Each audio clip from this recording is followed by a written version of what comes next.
서울 강남 한복판에 우뚝 선 정태준 병원. 12층 규모의 하얀 건물이 오후 햇살을 받아 반짝입니다.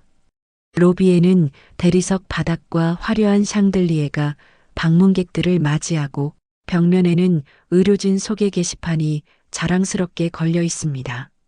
그 중앙에는 정태준 원장의 사진이 가장 크게 자리 잡고 있었습니다. 50대 후반의 위험 있는 얼굴, 깔끔하게 빗어 넘긴 머리카락. 그 옆으로는 두 아들의 사진이 나란히 놓여 있습니다. 장남 정민은 내과 과장, 차남 정우는 외과 과장이라고 적혀 있었습니다. 정씨 집안은 정말 대단해. 병원을 찾는 환자들은 종종 이런 말을 합니다. 3대째 의사 집안, 강남 최고의 병원 중 하나를 운영하는 명문가. 남부러울 것 하나 없는 가문이라는 평가가 따라다닙니다. 오후 3시 수술실에서 나온 정우가 복도를 걸어갑니다. 35의 그는 키가 크고 어깨가 넓어 하얀 가운을 입은 모습이 제법 근사합니다. 오늘도 복잡한 담낭 수술을 성공적으로 마쳤습니다. 정 과장님 수고하셨습니다. 간호사들이 고개를 숙여 인사합니다. 정우는 온화한 미소로 답례했습니다. 그의 성실함과 실력은 병원 내에서 이미 정평이 나 있었습니다. 아버지가 자랑스러워 하실 거예요. 동료 의사가 농담 반 진담 반으로 말했습니다. 정우는 쑥스럽게 웃으며 고개를 저었습니다. 그저 제가 할 일을 했을 뿐입니다. 오후 6시 정우는 진료를 마치고 집으로 향합니다. 강남의 고급 아파트 단지 30평대 아파트는 그리 크지 않지만 단정하고 깔끔합니다. 현관문을 열자 거실에서 텔레비전 소리가 들려옵니다. 여보 왔어요? 아내 은주가 부엌에서 고개를 내밉니다. 32살의 그녀는 여전히 아름다웠지만 예전만큼 밝은 표정은 아니었습니다. 결혼한 지 5년, 언제부터인가 그녀의 미소에서 따스함이 사라져갔습니다. 응, 오늘 수술이 좀 길어졌어. 정우가 가방을 소파에 놓으며 말했습니다. 8살 아들 준호가 숙제를 하다 말고 아버지에게 달려옵니다. 아빠, 오늘 학교에서 그림 그렸어요. 정말? 보여줘. 정우는 아들을 안아 올리며 미소 지었습니다. 준호의 해맑은 얼굴을 바라보면 하루의 피로가 씻겨나가는 것 같았습니다. 저녁 식탁은 조용했습니다. 은주가 만든 된장찌개와 불고기, 나물 반찬들이 소박하게 차려져 있었습니다. 정우는 젓가락을 들며 아내를 바라보았습니다. 오늘 뭔가 있었어? 아니요, 별일 없었어요. 은주의 대답은 여전히 짧았습니다. 예전 같으면 하루 있었던 일들을 제잘제잘 이야기하던 그녀였는데 요즘은 대화가 점점 줄어들고 있었습니다. 정우는 마음 한구석이 답답했지만 더 묻지 않았습니다. 아마 육아와 살림 때문에 지쳤을 거라고 스스로를 위로했습니다. 밤 9시 준호를 재운 후 정우는 서재에 앉아 의학 논문을 읽었습니다. 은주는 거실에서 드라마를 보고 있었습니다. 같은 집에 살지만 서로 다른 공간에 있는 시간이 많아졌습니다. 휴대폰이 울렸습니다. 형 정민에게서 온 메시지였습니다. 내일 아버지가 가족회의 하자고 하시네. 중요한 얘기가 있다고. 정우는 메시지를 읽으며 미간을 찌푸렸습니다. 최근 들어 아버지 태준이 상속이나 병원 경영에 대한 이야기를 자주 꺼냈습니다. 아직 건강하신 분이 왜 그런 얘기를 하시는지 의아했습니다. 창밖으로 강남의 야경이 반짝이고 있었습니다. 네온사인과 가로등이 만드는 화려한 불빛들. 하지만 정우의 마음속에는 알 수 없는 그림자가 드리워지고 있었습니다. 여보, 은주가 서재 문을 살짝 열고 들여다보았습니다. 내일 시아버지 댁에 가야 한다고 형이 연락했어. 알았어요. 은주의 얼굴에 순간 미묘한 표정이 스쳤습니다. 걱정인지 두려움인지 정우로서는 알 수 없었습니다. 그날 밤 정우는 쉽게 잠들지 못했습니다. 완벽해 보이는 자신의 삶에 대해 생각해 봅니다. 성공한 의사, 안정된 가정, 명문가의 일원이라는 자부심. 하지만 왜일까요?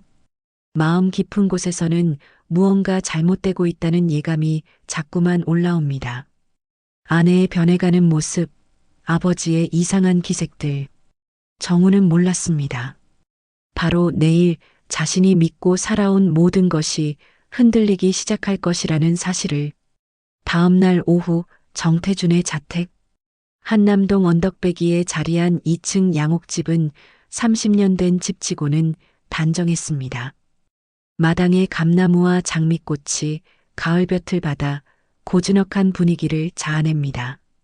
현관에 들어서자마자 정우는 어머니 미정을 만났습니다. 60을 바라보는 그녀는 여전히 기품이 있었지만 오늘따라 표정이 굳어 보였습니다. 왔구나. 형이랑 아버지는 서재에 있어. 네, 어머니. 오늘 무슨 일이에요? 미정은 대답 대신 한숨을 내쉬었습니다. 그 순간 은주가 준호의 손을 잡고 들어왔습니다. 어머니, 안녕하세요. 응, 수고했어. 준호야, 할머니한테 와. 미정의 얼굴이 손자를 보자 조금 밝아졌습니다. 하지만 은주를 바라보는 시선에는 여전히 어딘가 어색함이 있었습니다. 서재로 향하는 복도에서 정우는 형 정민과 마주쳤습니다. 2살 위인 정민은 정우보다 키가 작지만 어깨가 벌어져 있어 당당해 보였습니다. 늦었네. 미안, 응급수술이 있어서. 아버지가 기다리고 계셔. 정민의 목소리에는 평소보다 날카로운 기운이 있었습니다. 무언가 중대한 일이 벌어질 것이라는 예감이 정우의 가슴을 무겁게 눌렀습니다. 서재 문을 열자 정태준이 책상 앞에 앉아 있었습니다. 오늘따라 그의 얼굴이 더욱 엄숙해 보입니다. 앉아라. 아버지의 목소리는 평소와 달랐습니다. 정우와 정민이 마주보고 앉자 정태준이 입을 열었습니다. 오늘 너희를 부른 이유는 병원 일 때문이다. 무슨 일이세요, 아버지? 정민이 먼저 물었습니다. 정태준은 잠시 침묵한 후 말을 이어갔습니다. 내가 이제 예순이다. 언제까지 병원을 끌고 갈 수는 없는 노릇이지. 정우의 가슴이 두근거리기 시작했습니다. 상속에 관한 이야기가 나올 것 같았습니다. 그래서 내년부터는 경영권을 너희에게 넘기려고 한다. 정민의 눈이 반짝였습니다. 하지만 정우는 오히려 부담스러웠습니다. 아버지, 아직 이른 것 같은데요. 아니다. 이미 늦었을 수도 있어. 정태준의 말에는 묘한 무게가 실려 있었습니다. 형이 원장을 맡고 나는 계속 외과 과장을 하면 되지 않나요? 정우가 조심스럽게 말했습니다. 정민은 동생을 날카롭게 쳐다보았습니다. 왜? 경영에는 관심이 없어? 관심이 없는 게 아니라. 정우가 말을 잇지 못하고 있을 때 정태준이 다시 입을 열었습니다. 사실 오늘 이야기할 것이 하나 더 있다. 2 아들이 아버지를 주목했습니다.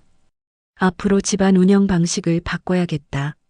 며느리들도 더 적극적으로 참여시키고. 이 말에 정우는 고개를 갸우뚱했습니다. 은주가 집안일에 별로 관심이 없다는 것을 아버지도 알고 계실 텐데요. 그때 거실에서 웃음소리가 들려왔습니다. 정태준의 얼굴에 순간 미묘한 표정이 스쳤습니다. 은주가 준호하고 놀고 있나 보네. 아버지의 목소리에서 이상한 온기가 느껴졌습니다. 정우는 그 순간을 놓치지 않았습니다. 회의가 끝나고 거실로 나왔을 때 정우는 이상한 광경을 목격했습니다. 아버지가 은주와 대화를 나누고 있었는데 그 분위기가 평소와 달랐습니다. 요즘 어떠세요? 많이 힘드시죠? 정태준이 은주에게 묻고 있었습니다. 그의 목소리는 며느리에게 하는 것 치고는 너무 부드러웠습니다. 아니에요, 괜찮습니다. 은주도 평소보다 목소리가 작았습니다. 그녀의 얼굴에는 묘한 긴장감이 서려 있었습니다. 정우가 다가가자 두 사람이 급히 대화를 멈췄습니다. 무슨 얘기하고 계셨어요? 아, 그냥. 준호 교육 문제 말이야. 아버지의 대답이 어딘가 어색했습니다. 은주는 아예 정우와 눈을 마주치지 않으려 했습니다. 집으로 돌아가는 차 안에서 정우는 은주에게 물었습니다. 아버지가 뭐라고 하셨어? 별 말씀 안 하셨어요. 그런데 왜 얼굴이 그래? 피곤해서 그래요. 은주의 대답은 여전히 짧았습니다. 하지만 오늘은 평소와 다른 뭔가가 있었습니다. 그날 밤 정우는 잠이 오지 않았습니다. 아버지의 이상한 기색, 형의 날카로운 눈빛, 그리고 은주의 어색한 모습, 모든 것이 뒤엉켜 그의 마음을 복잡하게 만들었습니다. 새벽 2시 정우는 조용히 일어나 거실로 나왔습니다. 은주가 소파에 앉아 창밖을 바라보고 있었습니다. 왜 앉아? 잠이 안 와서요. 정우가 옆에 앉아 은주가 몸을 약간 움츠렸습니다. 요즘 우리 사이가 이상해. 정우가 조심스럽게 말했습니다. 뭐가요? 예전 같지 않아. 대화도 줄고 웃음도 없고. 은주는 한참 동안 대답하지 않았습니다. 그녀의 옆 얼굴에는 복잡한 감정이 스쳐 지나가고 있었습니다. 미안해요. 결국 은주가 입을 열었습니다. 미안할 게 뭐 있어. 다만 뭔가 문제가 있다면 얘기해줬으면 해.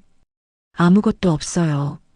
그냥 시간이 지나면서 그렇게 된 것 같아요. 정우는 더 이상 묻지 않았습니다. 하지만 마음속 깊은 곳에서는 불안감이 점점 커져가고 있었습니다. 무엇인가 잘못되고 있었습니다. 그리고 그 중심에는 자신이 모르는 진실이 숨어 있는 것 같았습니다. 정우는 결심했습니다. 이 모든 것의 진상을 밝혀내야겠다고. 더 이상 모른 척하고 넘어갈 수는 없었습니다.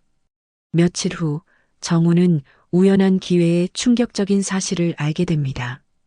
병원 근처 소아과에서 준호의 정기 검진을 받던 중이었습니다. 아빠, 피 뽑는 거 아파요? 준호가 겁에 질린 얼굴로 물었습니다. 괜찮아. 금방 끝나. 정우는 아들의 손을 꼭 잡아주었습니다. 혈액 검사 결과를 기다리는 동안 담당 의사가 정우에게 조심스럽게 말을 꺼냈습니다. 혹시 아드님 혈액형이 어떻게 되시죠? O형이요. 저희 부부 둘 다 O형이거든요. 의사가 잠시 망설이더니 검사 결과지를 다시 들여다보았습니다. 검사 결과상 아드님은 AB형으로 나오네요. 정우의 머릿속이 순간 하얘졌습니다. O형 부모에게서 AB형 자녀가 나올 수는 없습니다. 의대생 시절 유전학 시간에 배운 멘델의 법칙이 떠올랐습니다. 다시 한번 확인해 주시겠어요? 네, 물론이죠. 재검사 결과도 마찬가지였습니다. 준호는 분명 AB형이었습니다. 집으로 돌아가는 길 정우의 머릿속은 복잡했습니다. 검사 실수일 가능성도 있지만 마음 한편으로는 다른 가능성을 배제할 수 없었습니다. 그날 저녁 정우는 은주에게 조심스럽게 물었습니다. 준호 혈액형이 AB형이래. 은주의 손이 살짝 떨렸습니다. 그럴 리가요. 우리 둘 다 O형인데. 나도 그렇게 생각해. 병원에서 실수한 것 같아. 하지만 은주의 얼굴은 점점 창백해져 갔습니다. 다음 날 정우는 다른 병원에서 친자 확인 검사를 받았습니다. 결과가 나오기까지 일주일. 그 일주일은 정우에게 가장 긴 시간이었습니다. 병원에서도 평소처럼 수술을 하고 환자를 돌보았지만 마음은 계속 흔들렸습니다. 집에서도 준호를 보면서 복잡한 감정이 들었습니다. 아빠, 왜 자꾸 나만 쳐다봐요? 준호가 순진하게 물었습니다. 아니야, 그냥 우리 아들이 이뻐서. 정우는 억지로 웃으며 아들을 안아주었습니다. 일주일 후 결과가 나왔습니다. 정우는 혼자 병원에 가서 결과지를 받았습니다. 친자관계 확률 0%. 종이 위에 차가운 숫자가 정우의 온 세상을 무너뜨렸습니다. 준호는 정우의 친아들이 아니었습니다. 그날 밤 정우는 은주와 마주 앉았습니다. 거실 테이블 위에 결과지를 조용히 올려놓았습니다. 은주가 그 종이를 보자마자 얼굴이 하얗게 질렸습니다. 이게 뭐예요? 내가 더 잘 알 거야. 정우의 목소리는 떨리고 있었습니다. 여보, 이건 누구야? 정우가 간신히 입을 열었습니다. 준호의 진짜 아버지가 누구냐고. 은주는 한참 동안 말을 하지 못했습니다. 그녀의 눈에서 눈물이 흘러내렸습니다. 미안해요. 결국 은주가 고백을 시작했습니다. 언제부터였어? 결혼하고 2년 후부터였어요. 정우의 가슴이 터질 것 같았습니다. 누구랑? 은주는 고개를 들지 못했습니다. 말해. 정우가 처음으로 목소리를 높였습니다. 아버님이에요. 그 순간 정우의 세상이 완전히 무너져 내렸습니다. 존경하던 아버지, 사랑하던 아내, 그리고 아들까지 모든 것이 거짓이었습니다. 아버지라고? 미안해요. 정말 미안해요. 은주가 바닥에 무릎을 꿇으며 울음을 터뜨렸습니다. 왜? 정우의 목소리는 이제 간신히 나오는 속삭임 같았습니다. 처음에는 그냥 아버님이 많이 도와주셨어요. 당신이 바쁠 때마다. 그래서 아버지와 잤다고? 아니에요. 처음에는 정말 아무것도 아니었어요. 그런데 은주가 말을 잇지 못했습니다. 그런데 뭐? 시간이 지나면서 저도 모르게 정우는 더 이상 듣고 싶지 않았습니다. 8년 동안 자신이 키워온 아들이 사실은 아버지의 아들이라니. 준호는 알고 있어? 아니에요. 아무도 몰라요. 형은? 모를 거예요. 정우는 소파에 주저앉았습니다. 머릿속이 하얗게 비어 있는 것 같았습니다. 내 인생이 다 거짓이었다는 거야? 여보, 가까이 오지 마. 정우가 손을 내저었습니다.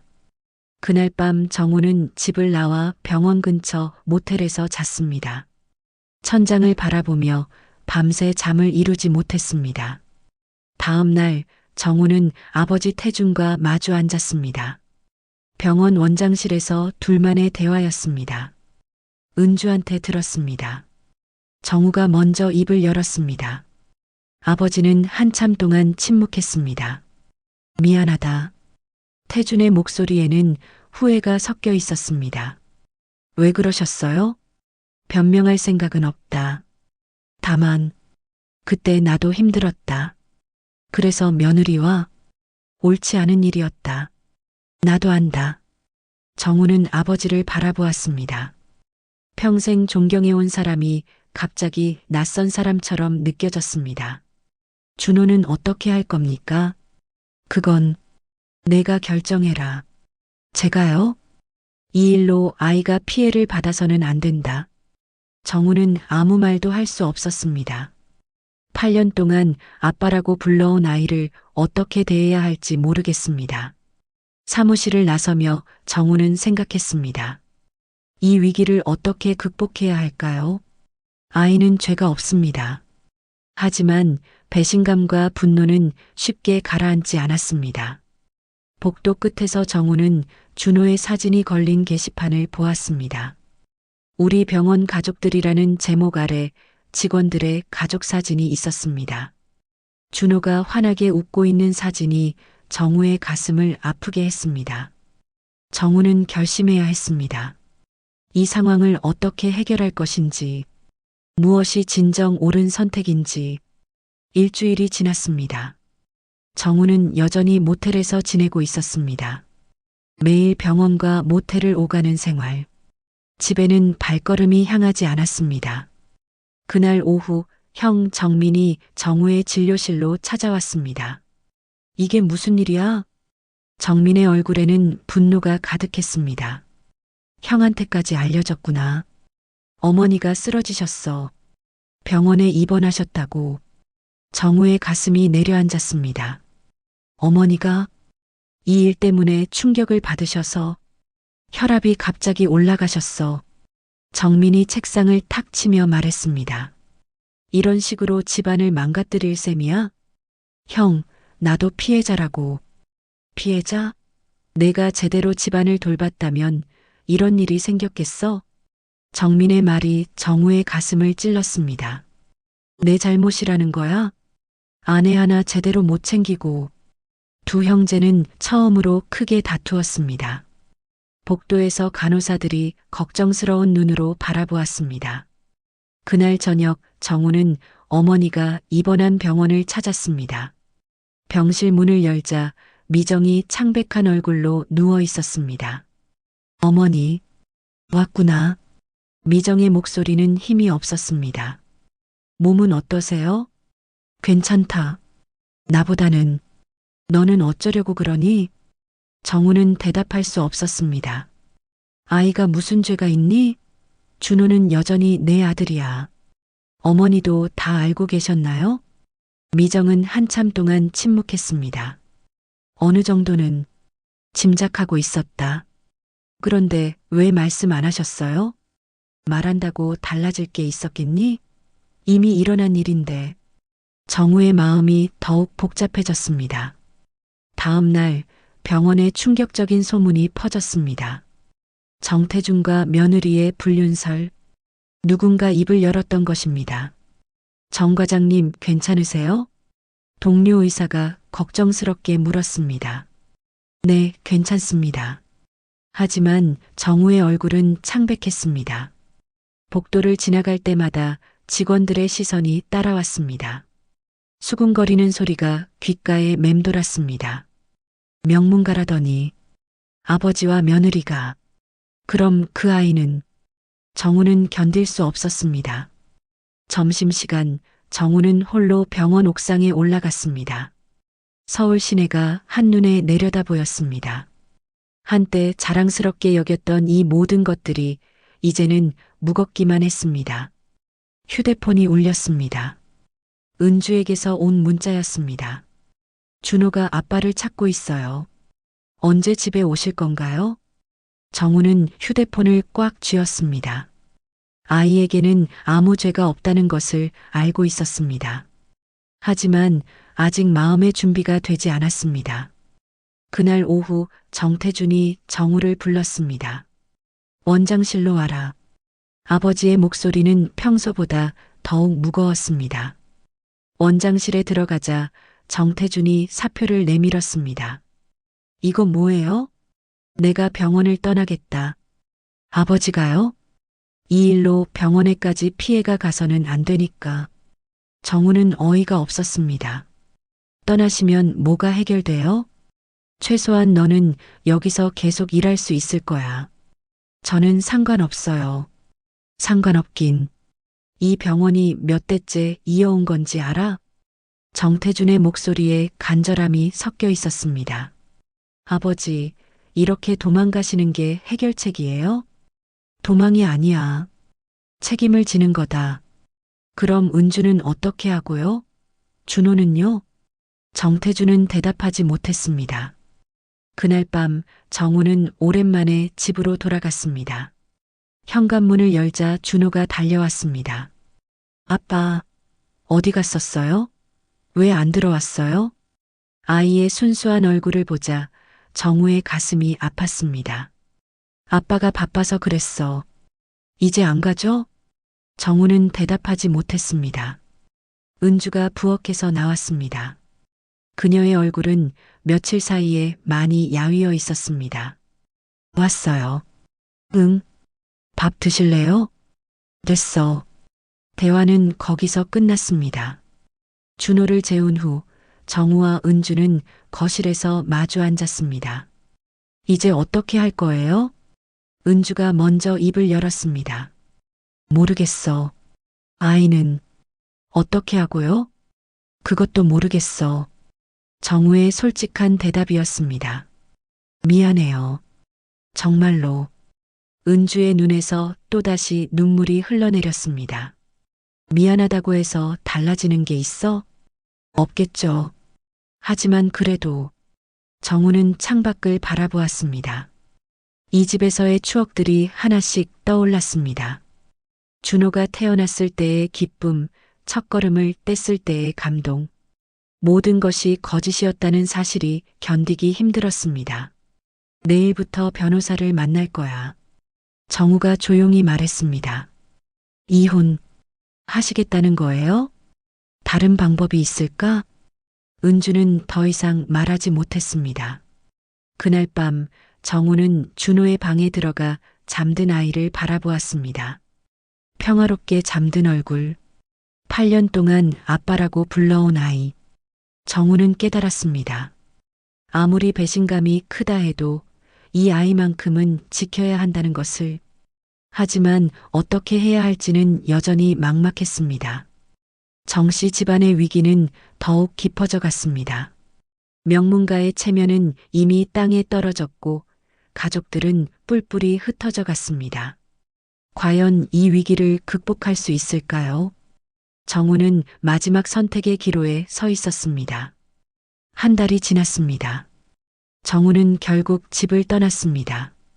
작은 원룸에서 혼자 지내며 병원만 오가는 생활. 이혼 절차도 조용히 진행되고 있었습니다. 어느 토요일 오후 정우는 놀이터에서 준호를 만났습니다. 면접 교섭건으로 한 달에 2번 아이를 볼 수 있었습니다. 아빠, 준호가 달려오며 안겼습니다. 예전처럼 밝은 모습이었지만 어딘가 조심스러워 보였습니다. 우리 준호 많이 컸네? 엄마가 아빠 보고 싶어 하지 말라고 했는데 그래도 보고 싶었어요. 아이의 순진한 말이 정우의 가슴을 찔렀습니다. 아빠도 보고 싶었어. 놀이터 벤치에 앉아 준호와 이야기를 나누었습니다. 아이는 학교 생활, 친구들 이야기를 신나게 했습니다. 하지만 가끔 조심스럽게 묻곤 했습니다. 아빠 언제 집에 들어와요? 아빠는 이제 다른 곳에서 살아. 왜요? 정우는 대답하기 어려웠습니다. 어른들 사정이 있어서. 제가 뭘 잘못했나요? 아이의 말에 정우는 급히 고개를 저었습니다. 아니야. 준호는 잘못한 게 하나도 없어. 그럼 왜 엄마가 자꾸 울어요? 정우는 아이를 꼭 안아주었습니다. 이 모든 상황에서 가장 무고한 것은 바로 이 아이였습니다. 그날 저녁 정우는 오랜만에 어머니를 찾아뵈었습니다. 퇴원은 했지만 여전히 기력이 없어 보였습니다. 어머니, 몸은 좀 어떠세요? 괜찮다. 너는 어떻게 지내니? 네, 잘 지내고 있어요. 미정은 아들을 안쓰럽게 바라보았습니다. 준호는 봤니? 오늘 만났어요. 그 아이가 요즘 많이 힘들어한다더구나. 정우의 마음이 무거워졌습니다. 어머니, 제가 잘못 선택한 건 아닐까요? 잘못됐다 옳다 할 수는 없지. 다만, 미정이 잠시 말을 멈췄습니다. 다만 뭐예요? 아이에게는 아빠가 필요하다. 핏줄이 중요한 게 아니라. 하지만 저도 사람인걸요. 안다. 내 마음도 충분히 이해해. 그래도 미정의 눈에 눈물이 고였습니다. 8년 동안 키운 정이 그렇게 쉽게 끊어지겠니? 정우는 대답하지 못했습니다. 며칠 후 정우는 뜻밖의 소식을 들었습니다. 아버지 태준이 병원을 완전히 그만두고 시골로 내려간다는 것이었습니다. 형 정민이 전화를 걸어왔습니다. 아버지가 병원 지분을 모두 정리하신대. 어디로 가신다고요? 경상도 시골 어디로? 혼자서. 정우는 복잡한 심정이었습니다. 형은 어떻게 하고요? 나는 여기 남아서 병원을 이어받을 거야. 하지만 정민의 목소리에 무력감이 섞여 있었습니다. 예전 같지는 않을 거야. 직원들도 많이 그만뒀고 환자들도 줄었어. 명문가의 추락은 현실이 되었습니다. 그날 밤 정우는 아버지에게 전화를 걸었습니다. 아버지, 응, 정우야. 정말 떠나시는 거예요? 그게 나을 것 같다. 도망가시는 거예요? 태주는 한참 침묵했습니다. 도망이라고 해도 할 말 없다. 내가 저지른 일이니까. 그럼 은주는? 준호는요? 그건 내가 결정할 일이다. 제가요? 내가 그 아이의 진짜 아버지야. 핏줄과 상관없이 아버지의 말이 정우의 가슴에 깊이 박혔습니다. 이틀 후 정우는 은주와 만났습니다. 커피숍에서 마주 앉은 두 사람 사이에는 어색한 침묵이 흘렸습니다. 아버님이 떠나신다면서요. 은주가 먼저 말을 꺼냈습니다. 응, 저도 이제 어떻게 해야 할지 모르겠어요. 은주의 얼굴은 많이 야위어 있었습니다. 미안해요. 정말로 미안해요. 이제 그런 말 하지 마. 정우가 조용히 말했습니다. 준호는 어때? 많이 힘들어해요. 자꾸 아빠 찾고. 은주의 목소리가 떨렸습니다. 왜 아빠가 집에 안 오는지 모르겠다고. 정우는 가슴이 아팠습니다. 혹시 다시 생각해 볼 수는 없을까요? 은주가 조심스럽게 물었습니다. 뭘? 아이를 위해서라도. 정우는 한참 생각했습니다. 그날 밤 정우는 혼자 집 근처를 걸었습니다. 예전에 준호와 함께 산책하던 길이었습니다. 가로등 불빛 아래로 추억들이 스쳐 지나갔습니다. 준호가 처음 아빠라고 불렀던 날, 자전거를 가르쳐 주던 날, 아플 때 밤새 간병하던 날들, 핏줄이 중요한 게 아니라는 어머니의 말이 떠올랐습니다. 아버지가 한 말도 마찬가지였습니다. 정우는 깨달았습니다. 진정한 아버지는 핏줄로 만들어지는 게 아니라는 것을, 8년 동안 쌓아온 사랑과 정성이 더 소중하다는 것을. 한 달 후 정우는 중요한 결정을 내렸습니다. 은주와 다시 만나 이야기했습니다. 조건이 있어. 말씀하세요. 다시는 이런 일이 있어서는 안 돼. 네. 그리고 우리 관계는 처음부터 다시 시작하는 거야. 은주가 고개를 끄덕였습니다. 시간이 필요해. 많은 시간이. 기다릴게요. 준호한테는 아직 말하지 마. 천천히 해야지. 그날부터 정우는 조금씩 집에 들르기 시작했습니다. 처음에는 준호를 보러 잠깐씩. 그러다 저녁을 함께 먹고, 나중에는 주말을 함께 보내며, 시간이 흘러 상처가 아물어갔습니다. 완전히 예전 같지는 않았지만 새로운 관계가 만들어져 갔습니다. 1년 후 정우는 다시 집으로 돌아왔습니다. 준호가 9살이 되던 해였습니다. 아빠, 이제 진짜 안 가죠? 응, 이제 안 가. 정우는 아들을 꼭 안아주었습니다. 그 순간 깨달았습니다. 진정한 가족은 완벽함에서 나오는 게 아니라 서로를 용서하고 받아들이는 마음에서 나온다는 것을. 명문가의 체면은 무너졌지만 진짜 소중한 것을 찾았습니다. 정우는 이제 알았습니다. 외면하지 말고 진실을 마주할 때 비로소 진정한 행복이 시작된다는 것을.